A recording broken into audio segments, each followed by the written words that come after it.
जय श्री कृष्णा। राधे राधे दोस्तों, आज मैं हमारे प्यारे से छोटे से लड्डू गोपाल की एक और अद्भुत और बिल्कुल सत्य लीला कथा लेकर आई हूँ। आशा करती हूँ प्रत्येक दिन की भांति आज की यह लीला कथा भी आप लोगों को बहुत अच्छी लगेगी। आज की यह लीला कथा वृंदावन के एक साधु महाराज और उनके शिष्य के साथ घटी है, जो श्री कृष्ण के परम भक्त थे। यह लीला बहुत वर्षों पुरानी भी नहीं है। एक बार साधु महाराज और उनके शिष्य वृंदावन की परिक्रमा को निकलते हैं। अब वृंदावन की परिक्रमा तो एक दिन में पूरी नहीं हो सकती, इसीलिए उन्होंने रास्ते में खाने के लिए कुछ खाने पीने का सामान भी अपने साथ रख लिया था। उसी से वो दोनों गुरु शिष्य थोड़ा थोड़ा खाकर वृंदावन की परिक्रमा कर रहे थे। पर अचानक से परिक्रमा पूर्ण होने से पहले ही उनके खाने पीने का सामान खत्म हो जाता है। पिछले 2 दिनों से गुरु और शिष्य भूखे पेट ही वृंदावन की परिक्रमा कर रहे थे। 2 दिनों से कुछ नहीं खाने की वजह से गुरु और शिष्य दोनों ही बहुत कमजोर हो गए थे। गुरुदेव ने अपने भूख और अपने कमजोरी को अपने शिष्य को कभी भी समझने नहीं दिया, पर अपने शिष्य की भूख और कष्ट को गुरुदेव देख नहीं पा रहे थे। इसीलिए गुरुदेव अपने शिष्य से कहते हैं कि चलो, रास्ते में अगर हमें कहीं होटल मिलता है तो हम उसमें ही जाएंगे और वहाँ हमें जो भी मिलेगा हम उसे ग्रहण कर लेंगे। गुरुदेव की यह बात सुनकर शिष्य बहुत खुश हो जाते हैं और वह रास्ते में आसपास होटल ढूंढने लगते हैं। आसपास के सभी होटलों में नॉन वेज यानी कि मांसाहारी भोजन बन रहा था, इसीलिए गुरुदेव पहले थोड़ा संकोच कर रहे थे। पर जब वो अपने शिष्य की हालत देखते हैं तो उन्हें बहुत ही बुरा लगता है और वो संकोच को छोड़कर एक नॉनवेज वाले होटल में घुस जाते हैं। गुरुदेव को होटल में जाते देखकर शिष्य भी उनके पीछे पीछे होटल में जाते हैं। होटल में पहुंचकर गुरुदेव अपनी इच्छा होटल मालिक को बताते हैं। होटल मालिक गुरुदेव को देखकर ही पहचान जाते हैं कि ये वृंदावन के महान महात्मा हैं और उन्हें बैठने के लिए आसन देते हैं और बहुत ही सम्मान और श्रद्धा पूर्वक उन्हें बैठाते हैं। उसके बाद होटल मालिक गुरुदेव के चरण धोते हैं और उसके बाद कहते हैं, गुरुदेव, मैं आपकी क्या सेवा कर सकता हूँ? गुरुदेव होटल मालिक से कहते हैं कि हम लोग 2 दिनों से बहुत भूखे हैं। आसपास हमें कहीं भी शाकाहारी यानी कि वेजिटेरियन भोजन नहीं मिल रहा था, इसीलिए हम तुम्हारे पास आए हैं। अगर तुम्हें कोई दिक्कत ना हो तो मेरे और मेरे शिष्य के लिए शाकाहारी भोजन बना दोगे? गुरुदेव के मुंह से यह बात सुनकर होटल मालिक बहुत खुश हो जाते हैं और वह गुरुदेव से कहते हैं, ठीक है, मैं अभी आप दोनों के लिए शुद्ध शाकाहारी भोजन बनाता हूँ। यह कहकर उस होटल का मालिक पहले अच्छे से अपने होटल की साफ सफाई करवाता है और बहुत ही शुद्ध शाकाहारी तरीके से गुरुदेव और उनके शिष्य के लिए शाकाहारी भोजन बनाता है। भोजन तैयार होने के बाद होटल मालिक बहुत ही प्यार से गुरुदेव के लिए खाना परोसते हैं और कहते हैं, गुरुदेव, अब आप भोजन ग्रहण कीजिए। भोजन देखकर गुरुदेव कहते हैं कि तुम्हारे होटल में भगवान का स्थान कहाँ पर है? मैं सबसे पहले भगवान को भोग लगाऊंगा और उसके बाद ही भोजन ग्रहण करूंगा।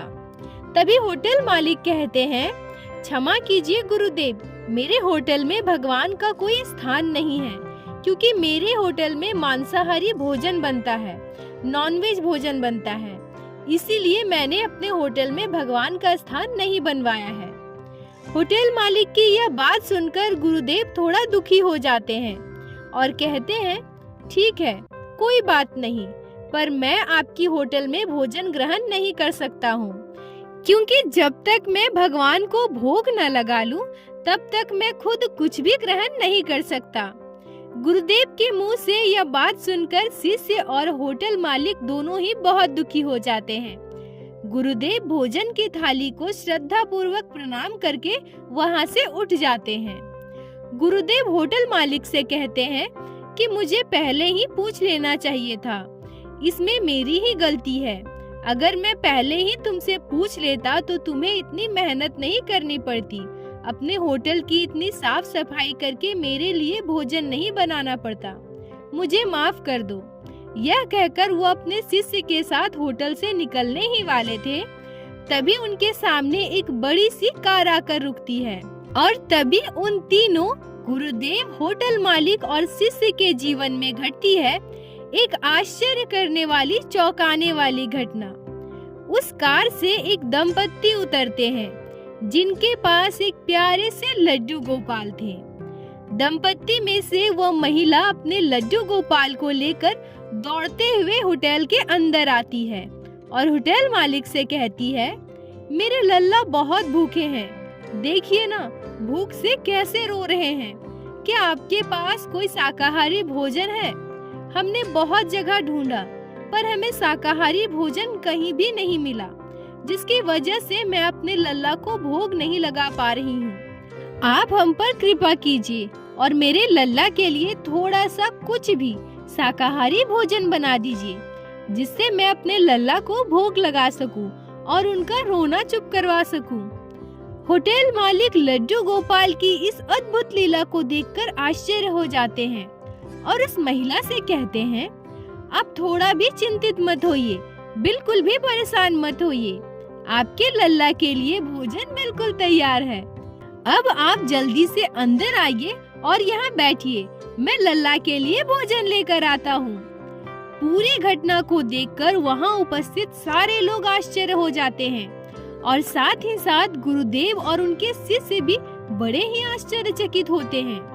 लड्डू गोपाल की यह लीला देखकर गुरुदेव भी खुद को रोक नहीं पाते हैं और होटल मालिक से वो भोजन की थाल लेकर लड्डू गोपाल को अपने हाथों से भोग लगाते हैं और गोपाल के दोनों चरणों को पकड़कर जोर जोर से रोने लगते हैं और कहते हैं, हे गोपाल, मैं भूखा ना रहूं इसलिए आपने इतनी बड़ी लीला की। जिस स्थान पर कोई भी भक्त अपने भगवान को भोजन ग्रहण करवाने नहीं लेकर जाते, आज आप ऐसी लीला करके यहाँ भी आ गए। आपका भक्त भूखा ना रहे इसीलिए आप मांसाहारी होटल में भी भोजन ग्रहण करने आ गए प्रभु, सिर्फ और सिर्फ अपने भक्त के कष्ट को दूर करने के लिए। आप लीलाधर हैं प्रभु, आप अपने भक्तों को कभी भी कष्ट नहीं दे सकते। हे मेरे लड्डू गोपाल, हे मेरे गिरिधर, आप तो लीलाधर हैं। आप अपने भक्तों को कभी भी कष्ट में नहीं देख सकते, हमेशा अपने भक्तों के कष्ट को दूर कर देते हो। आप कभी भी अपने भक्तों को दुखी नहीं देख सकते।